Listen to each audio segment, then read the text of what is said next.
واغفر لنا ما مضى يا واسع الكرم يا رب بالمصطفى بلغ مقاصدنا واغفر لنا ما مضى يا واسع الكرم صل وسلم وبارك عليه اللهم صل على محمد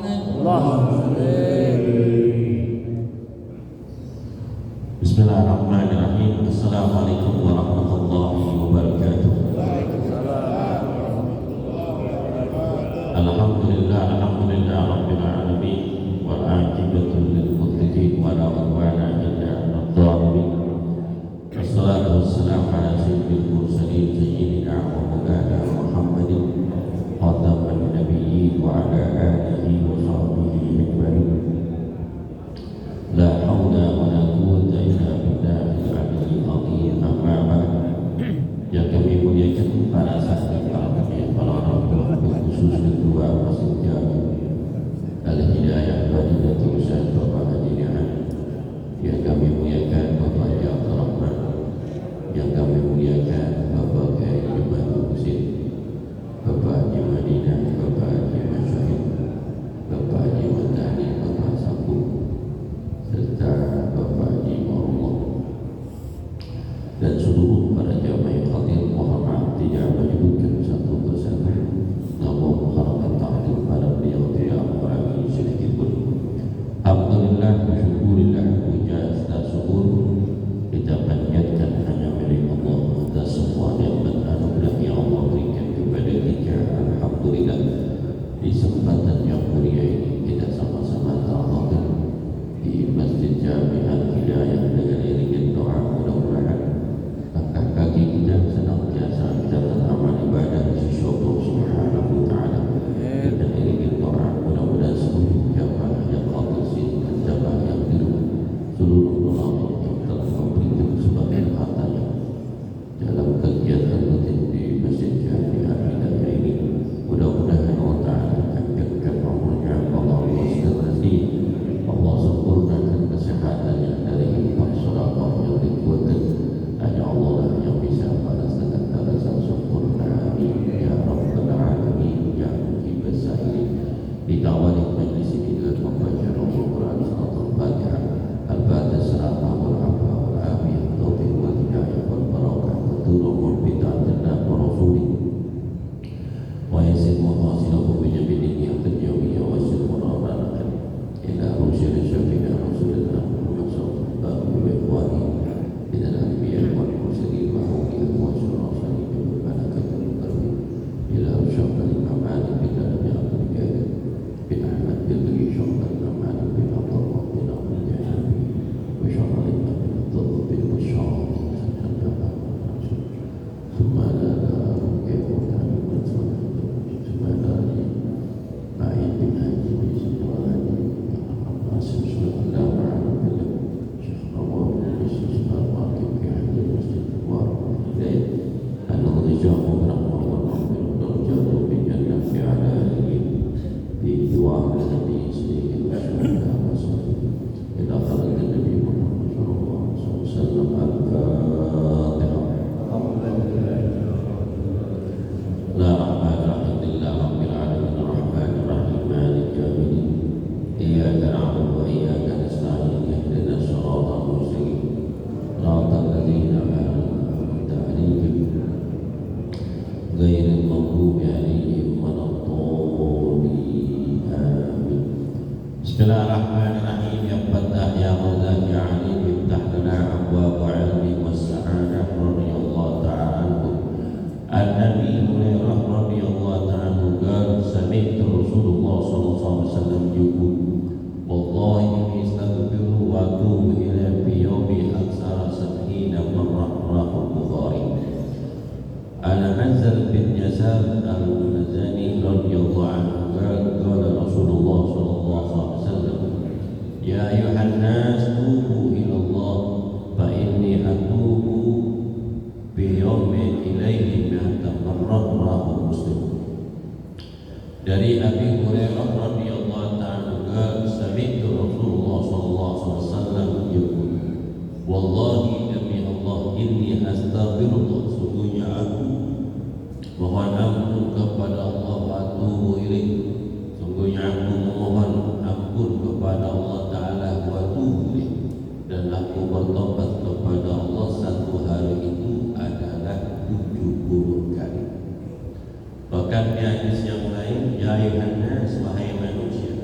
tubu ilallah, taubatlah kalian kepada Allah. Fa inni atubu bi yawmi ilayhi atama rasulun aku bertobat kepada Allah Ta'ala dalam satu hari ini adalah 100 kali. Ini Nabi Muhammad SAW sebagai Nabi dan Rasul senantiasa beliau munajat kepada Allah Ta'ala, memohon ampun kepada Allah setiap hari 70 sampai 100 kali, dan memberikan contoh kepada suatu umat bahwasanya Nabi SAW ma'suman wa khil khulaiki qadarallahu wa taqaddama min dambika wa ma ta'akhkhar. Adalah Nabi Muhammad SAW adalah seorang Nabi yang terjaga dirinya daripada perbuatan-perbuatan yang tercela, perbuatan yang pasti terpuji lagi umurnya. Wa khairul khalaqi, Nabi adalah sebaik-baiknya makhluk. Allah telah mengampunkan semua dosanya yang telah lalu dan yang akan datang, akan tetapi beliau memohon ampun kepada Allah dalam satu hari itu 100 kali. Adalah ta'liman li'ummatihi, adalah untuk mengajarkan kepada umatnya wajadatan bidarajatihi indallah, dan tambahan derajat insya Allah subhanahu wa ta'ala. Sebagai renungan bagi diri kita, kita adalah manusia biasa, tidak luput daripada perbuatan dosa, baik sengaja maupun tidak sengaja. Pasti yang namanya manusia itu tidak ada yang tidak mempunyai salah, pasti mempunyai salah. Itu sebagai gambaran buat diri kita agar diri kita bersih dan berusaha menjauhkan dan meninggalkan daripada perbuatan dosa. Mata kita usahakan bagaimanapun menjauhkan mata, jangan sampai melihat hal-hal yang dilarang oleh Allah. Jangan lihat tontonan-tontonan yang membuka orang, menyebabkan naiknya syahwat seseorang, itu menyebabkan perbuatan dosa. Jangan berkumpul kepada orang lain yang bukan mahramnya ataupun muhrimnya, dia orang lain, menyebabkan bid'ah.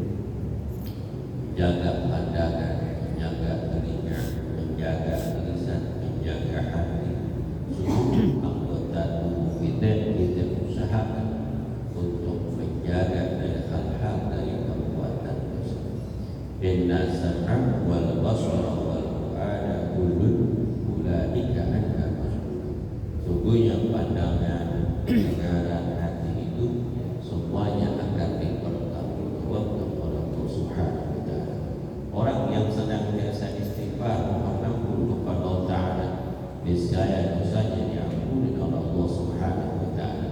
Dibersihkan dirinya dari setiap noda dari perbuatan dosa dan diangkat derajatnya oleh Allah Subhanahu wa ta'ala.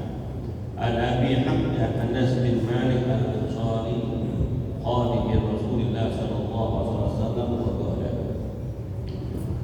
qala Rasulullah sallallahu alaihi wasallam, Allah akrahu bi taubati 'abdi min ahadikum saqata 'ala al-ba'id wa qad adallahu bil ardi fala rawahu Bukhari wa Muslim. Dari Abi Hamzah Anas bin Malik al-Ansari khadim Rasulullah sallallahu alaihi wasallam, beliau berkata, qala Rasulullah sallallahu alaihi wasallam, Allah akrahu, Allah lebih redha, Allah lebih senang bitaubat abdihi, dengan taubatnya seorang hamba, min ahadikum, seorang di antara kalian, saqata al-ba'ir wa qad adaw bil ardi fala. Saqata al-ba'ir, dia kehilangan daripada wantaknya yang telah menyesatkan dia di tanah, di gurun pasir yang tandus. Muttafaqun alaih. Wa fi riwayatin lil muslimin, Allah asyaddu farahan bi taubati abdihi la yatubu ilaihi min hali. Sesungguhnya Allah Ta'ala lebih senang, lebih redha dengan taubatnya seorang hamba ketika ia bertobat kepada Allah. Min ahadikum, dari seorang di antara kamu, kana rahilati bil ardi fala barhalat minhu 'alaiha tu'am wa sharab fa abisa minha fa tajarat an tuj'a fi dhilha wa qad aisa min rahilati ma bainahu wa kadari in huwa biha qa'imatun hijjahu. Sesungguhnya Allah Ta'ala lebih senang, lebih redha kepada tobatnya seorang hamba ketika ia bertobat kepada Allah dari seseorang di antara kamu dia mempunyai kendaraan yang berada di gurun pasir, kemudian di kendaraan itu ada makanan dan minuman pembekalannya ini.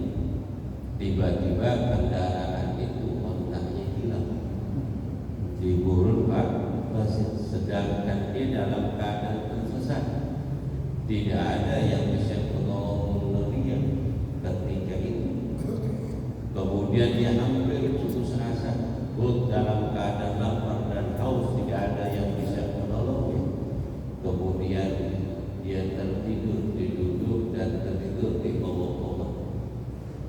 Tiba-tiba onta itu menghampiri.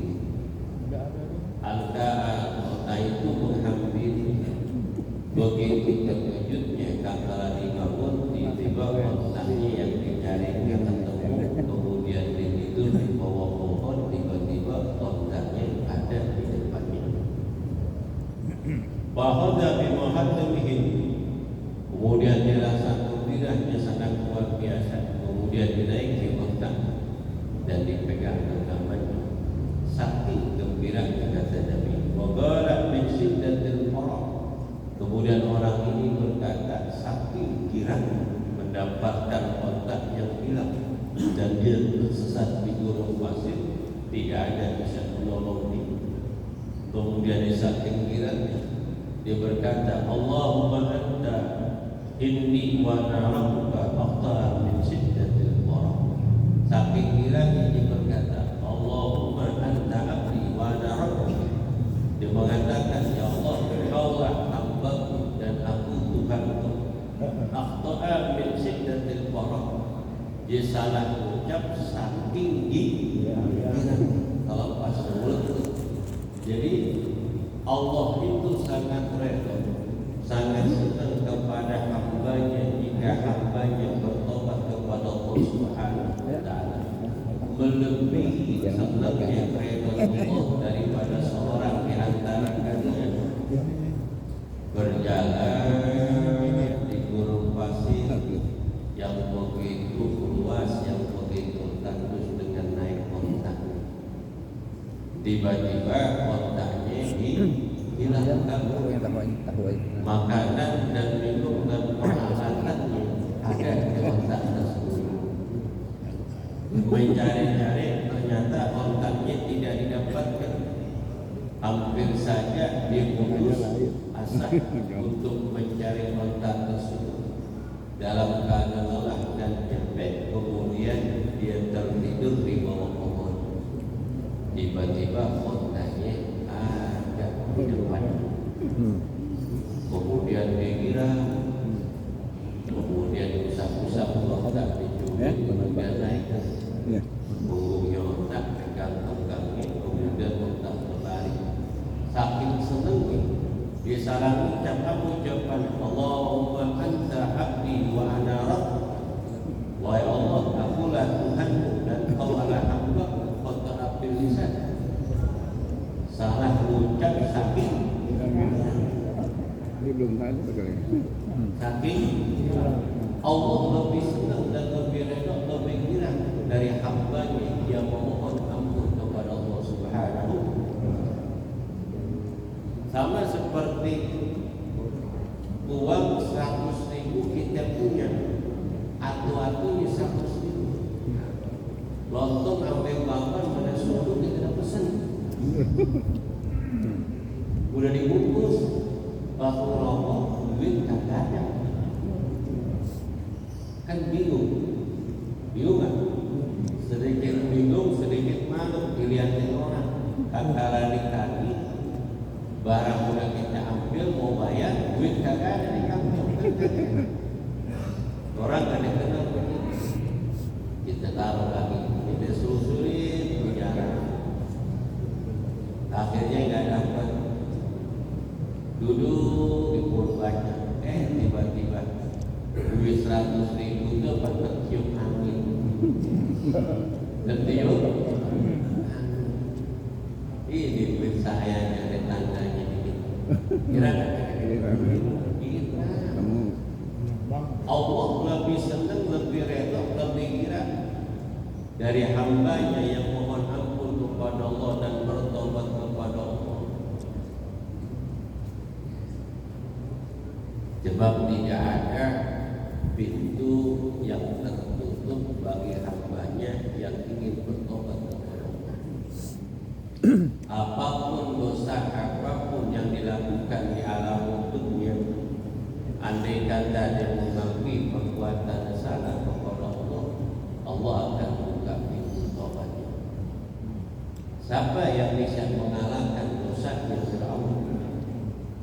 Siapa yang bisa mengalahkan dosa manusia yang mengalahkan dosanya Fir'aun? Fir'aun itu berkuasa selama 600 tahun. Tiap hari berdosa. Tiap hari berdosa. Tiap hari nyiksa orang. Tiap hari nyiksa orang. Tiap hari merendahin orang. Tiap hari nyakitin orang. Kalau malam Fir'aun tiap malam ditemani perempuan gadis-gadis 40 orang. Baru bisa tidur. Orang kaya. Siapa yang bisa mengalahkan dosanya Fir'aun? Dia telah membunuh 120.000 bayi nabi yang gak berdosa. Jutaan manusia dibunuh oleh Fir'aun karena dipaksa kerja. Dipaksa kerja bakti. Suruh melantang, suruh maju, suruh petani, suruh nelayan. Apa yang didapatkan semuanya diambil oleh Fir'aun. Hidup dalam keadaan menderita dan lapar dan disiksa oleh Fir'aun bagi mereka yang tidak taat dan patuh kepada Fir'aun. Belum kerja tuh, kerja membangun istananya yang begitu megah sampai sekarang masih ada. Diperlihatkan oleh Allah Subhanahu wa Ta'ala orang yang berbuat zalim. Jangankan istana yang begitu megah, jasadnya aja masih dijaga oleh Ta'ala. Itu Fir'aun. Dia berkuasa. Saking berkuasanya selama 600 tahun. Dia mengatakan ana rabbukumul. Bermacam-macam cara Nabi Allah Musa membujuk Fir'aun supaya terketuk hatinya untuk mengakui kesalahannya dan Allah sebagai Tuhan yang Maha Esa yang berhak disembah. Karena kesombongan Fir'aun itu Fir'aun agak mau. Udah bermacam-macam tanda-tanda kebesaran Allah. Fir'aun malah penjem benar, tapi sampai pondok takut.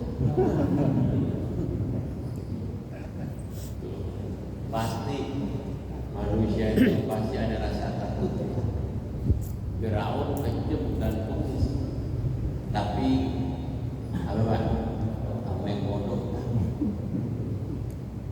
Kata Nabi Allah Musa kan ditangkap, disiksa, kemudian terlepas ke Nabi Allah Musa, dikirim ke suatu bencana yang besar.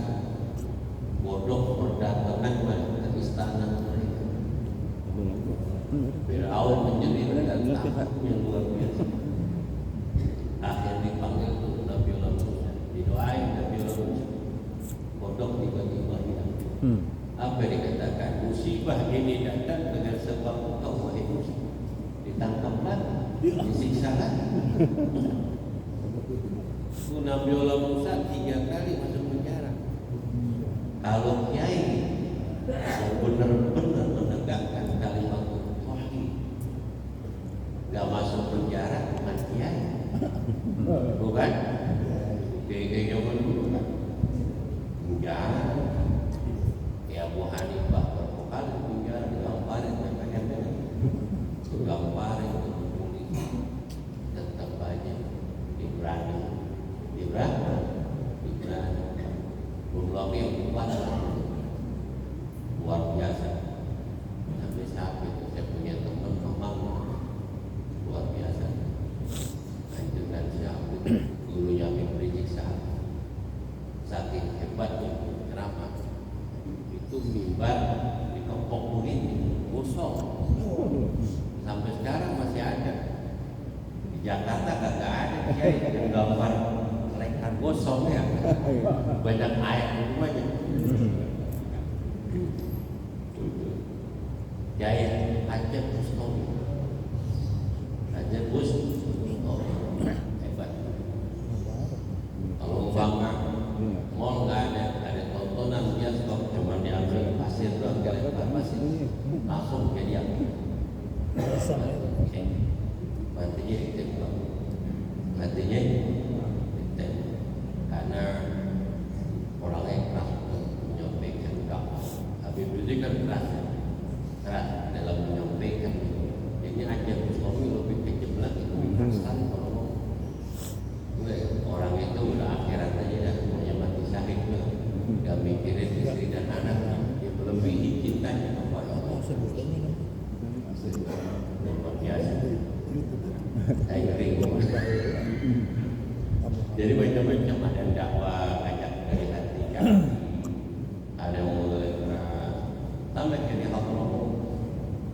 Bisalih bin Abdullah bin Mas'ud ini keras betul. Apanya Ahmad bin Muhammad bin Habib keras betul. Makanya 2 orang ini ulama disiksa oleh komunis ketika itu, macam-macam, banyak yang dibunuh. Kalau bin Sa'ad Abdullah bin Umar bin Muhammad bin Habib orangnya kan menyentuh hati manusia. Jadi bermacam-macam cara dakwah. Cara dakwah untuk mengajak orang berbuat baik. Ada yang berkontak, ada yang berlepas orang yang pegang. Jadi macam-macam mencari ridho Allah, lain jalan tapi tujuannya sama, mencari ridho Allah dan Rasul. Mencari ridho Allah dan Rasul. Akhirnya Nabi Allah Musa meninggalkan, singkat kata, Nabi Allah Musa meninggalkan Fir'aun dan umatnya dari kaum Bani Israil. Kemudian kaum Bani Israil itu diajak meninggalkan tanah Mesir untuk ke tanah Palestina. Kemudian apa?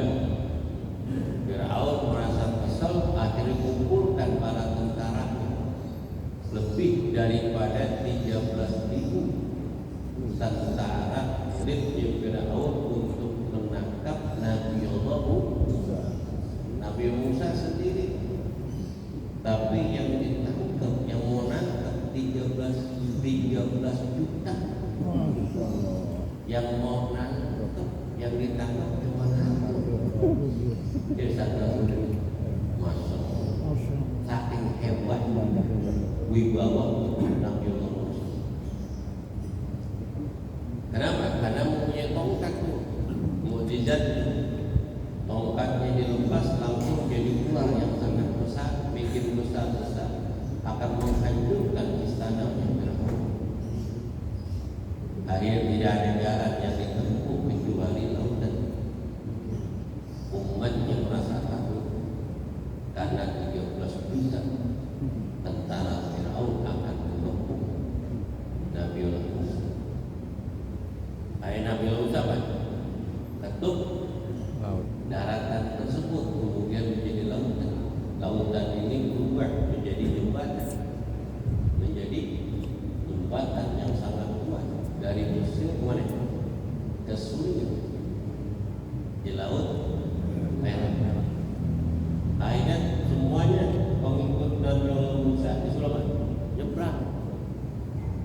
karena mimpinnya ada Nabi Allah Harun.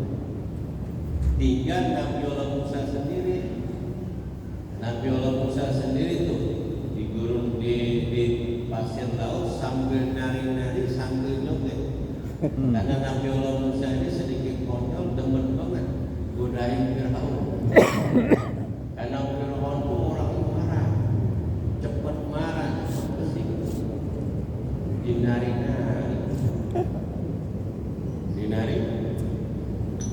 Akhirnya Haman pada nama menterinya, wahai raja, ini jebakan oleh Nabi Allah Musa, jangan ikuti mereka. Kita akan tenggelamkan nanti. Akhirnya bagian balik Nabi Musa nari-nari. Joget-joget itu dalam kitab tafsir Ibnu Katsir. Tafsir itu ayat wa in faradna bikumul bahra fa atinakum wa aradna an fir'auna wa antum tanzurun. Ingatlah tatkala kami belah lautan ini dan kami selamatkan Nabi Allah Musa dan pengikutnya, dan kami tenggelamkan Fir'aun dan bala tentara, sedangkan kalian menyaksikan kejadian itu. Yang sebelah kanan lautan ini ditahan oleh malaikat Jibril, yang sebelah kiri lautan ditahan oleh malaikat Mikail, sehingga ini berupa jalanan yang sangat mudah. Karena Fir'aun itu tidak mau nyebrang juga, akhirnya kekang itu kudanya, kekang kudanya itu ada 30 dan akhirnya 30 dibetok oleh malaikat itu. Akhirnya langsung langsung lari. Kalau kuda itu jangan ditarik ke sana itu di bakalan apa?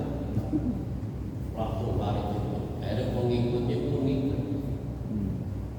Pas udah di tengah-tengah tuh Fir'aun dan Musa udah sampai daratan Suriah, Jordan, diketuk lagi tuh, tenggelam tuh Fir'aun. Semuanya 13 juta daripada pengikutnya itu ditenggelamkan dalam keadaan mati, kemudian kecuali Fir'aun. Fir'aun tuh saking kuatnya jasadnya, dia nggak mati-mati dalam lautan. Kagak mati. Allah memperlihatkan tanda kebesaran. Allah memberikan kesempatan supaya dia bertobat. Malah teriak, ya Musa, agisni la illa anta. Wahai Musa, tolonglah aku, karena tidak ada yang bisa menolong dalam tenggelamku di lautan yang begitu berat, begitu dalam, kecuali engkau, wahai Musa. Itu Fir'aun teriak 70 kali dalam lautan. Kita kalau tenggelam lagi kan tidak mati. Tenggelam di empang ya, nggak bisa teriak, nggak bisa. Kalau udah tenggelam dulu nggak bisa teriak. Tapi Fir'aun bisa teriak, memanggil Nabi Allah Musa. Tidak ada, wahai Musa, tidak ada yang bisa menyelamatkanku kecuali engkau, wahai Musa. Itu 70 kali. Teriakan Fir'aun dari dalamnya lautan, dari dasar lautan, terdengar di daratan. Terdengar di daratan. Itu kaum Bani Israel diam teriakannya Fir'aun. Sehingga Nabi Allah Musa membiarkan, tidak bergerak pun lidahnya untuk menjawab panggilan Fir'aun. Saking empatnya, saking apa? Saking empatnya Nabi Allah Musa. Perbuatan dosa yang begitu banyak yang dilakukan oleh Fir'aun. Akhirnya ditegur Nabi Allah Musa oleh Allah. Ya Musa, lima tujibu ijabatu Fir'aun. Wahai Musa, kenapa engkau tidak mengijabahkan panggilan Fir'aun? Lau kana Fir'aun bi'ani la aqushu. Andai kata Fir'aun memanggil aku,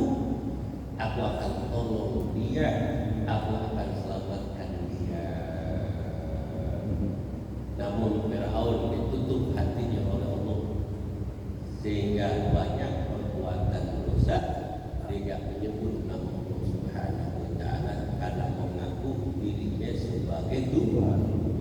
Ana rabbukum. Karena Nabi Allah Musa tidak mengijabahkan Firaun, akhirnya Firaun hampir saja untuk menyebut nama Allah. Datang malaikat Jibril mendetik tuh kepalanya, mendetik kepalanya ke tanah mana? Laut dasar. Akhirnya mulutnya tertutup dengan pasir bercampur dengan tanah. Sampai sekarang mulutnya Firaun ada pasir dan tanah dasar laut yang gak bisa hilang. Karena ini innallaha la yaqbalu taubata abdin ma lam yughfir. Sungguhnya Allah Ta'ala tidak akan menerima taubatnya seorang hamba selagi rohnya ada di dalam tenggorokan. Itu Fir'aun dan tenggorokan ini udah mau mati, Allah udah gak terima.